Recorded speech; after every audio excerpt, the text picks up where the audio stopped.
Long before Europe sent missionaries across oceans, long before cathedrals rose over Rome and Canterbury, Christianity was already thriving in Africa. Yes, some of the earliest bishops in Christian history were Africans. This is a story rarely told.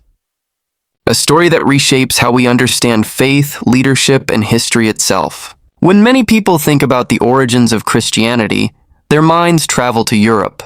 But the truth takes us south, to North Africa. To cities like Alexandria, Carthage, and Hippo.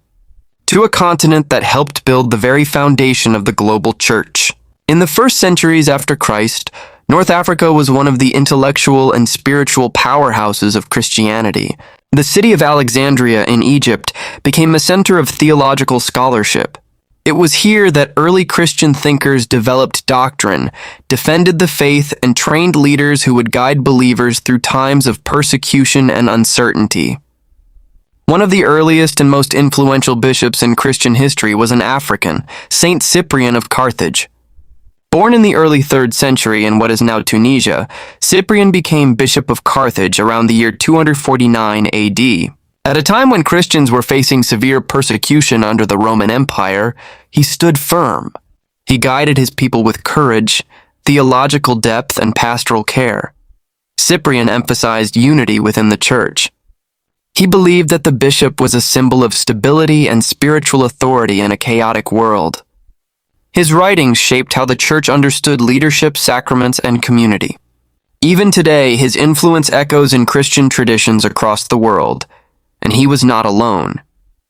Long before medieval Europe defined Christian orthodoxy, African bishops were shaping doctrine. In Alexandria, Bishop Athanasius stood against powerful political and theological forces during the 4th century. He defended the belief in the divinity of Christ at a time when that doctrine was under intense debate. His courage during the Arian controversy helped define what would become mainstream Christian belief. Then there is Augustine of Hippo, one of the most influential Christian thinkers of all time. Born in 354 AD in what is now Algeria, Augustine became Bishop of Hippo. His writings, including Confessions and The City of God, profoundly shaped Western theology and philosophy. For over 1,500 years, Christian scholars, Catholic, Orthodox, and Protestant alike, have studied his work. And Augustine was African. These men were not isolated figures. They were part of a thriving African Christian tradition. Carthage hosted important church councils. Alexandria produced scholars whose ideas would travel across continents. North Africa became a cradle of theological development. In fact, by the 3rd century, there were hundreds of bishops across North Africa. Christianity was deeply rooted in African soil. Churches were organized, communities were structured, and bishops provided guidance, discipline, and teaching authority. It is important to understand what a bishop represented in those early centuries. A bishop was not merely a ceremonial leader. He was teacher, administrator, defender of doctrine, and often mediator between the Christian community and Roman authorities. To hold that office required wisdom, courage, and deep spiritual conviction. When persecution intensified under Roman emperors, African bishops often faced imprisonment or death. Yet many stood firm.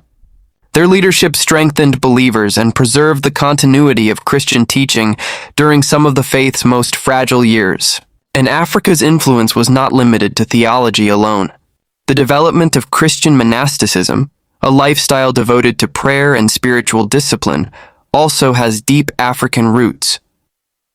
In Egypt, figures like Anthony the Great inspired movements that would later spread into Europe and the Middle East. The Desert Fathers of Egypt shaped Christian spirituality in ways that continue to influence believers today.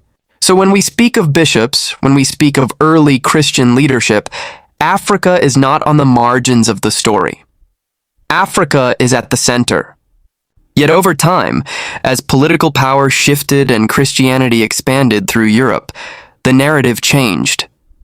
Many forgot the foundational role Africa played. The rise of Islam in North Africa in the 7th century gradually diminished the Christian institutions that once flourished there. Churches declined, communities dispersed, and a vibrant chapter of African Christian leadership faded from global awareness. But history does not disappear. It waits to be rediscovered. Today, millions of Christians across Africa continue a legacy that stretches back nearly 2,000 years. The continent now has some of the fastest growing Christian populations in the world. Cathedrals stand in Lagos, Nairobi, Addis Ababa, and Kinshasa,